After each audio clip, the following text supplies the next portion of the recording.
ظہور امام زمانہ علیہ السلام اور ہماری ذمہ داری۔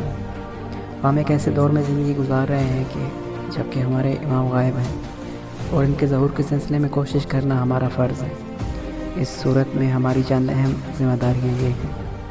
نمبر 1، دین کی معرفت حاصل کرنا، کیونکہ دین کی معرفت حاصل کر کے ہی انسان امام زمانہ علیہ السلام کا صحیح معتقد بن سکتا ہے، اور ایک صحیح اور حقیقی معتقد ہی امام کے ظہور کے لیے کوشش کرے گا۔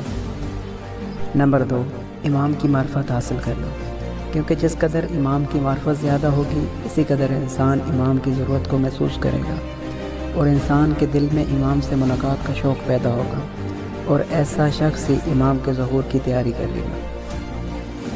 نمبر 3، مخصوص دعاؤں کا پڑھنا۔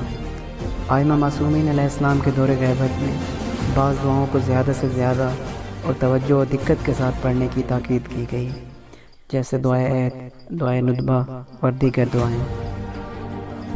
نمبر 4، امام علیہ السلام کے جانشینوں کی پیروی۔ اس میں کوئی شک نہیں کہ دور غیبت میں مراجع تقلید اور خصوصاً ولی فقیہ امام زمانہ علیہ السلام کے جانشین ہیں، اور ان کی پیروی لازمی ہے۔ نمبر 5، انحرافات سے مقابلہ۔ امام کے ظہور کے دشمن جو مومنین کو شبہات، عملی انحرافات اور خرافات کے ذریعے نا امید اور گمراہ کرنا چاہتے ہیں، امام کے ظہور کے راستے میں رکاوٹ ہیں، اور ان رکاوٹوں کا مقابلہ کرنا ظہور امام زمانہ علیہ السلام کے لیے لازم و واجب ہے۔ نمبر 6، امام زمانہ علیہ السلام سے قلبی رابطہ۔ امام زمانہ علیہ السلام سے قلبی اور روحانی رابطہ ان کی توجہ اور ہمارے دلوں میں ان کی محبت بڑھانے کا انتہائی مجرب ذریعہ۔ نمبر 7، اتحاد کرنا اور اتحاد کروانا۔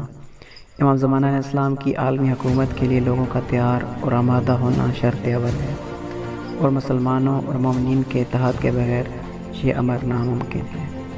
لہٰذا اتحاد کے لیے کوشش کرنا ظہور امام زمانہ علیہ السلام کے لیے بہت بڑا عملی اقدام ہوگا۔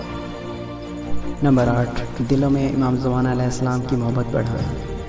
دوسروں کے دلوں میں امام علیہ السلام کی محبت ایجاد کرنا، تاکہ لوگ امام کے ظہور کی طرف راغب ہو کر امام کے ظہور کی تیاری کریں۔ والحمدللہ رب العالمین۔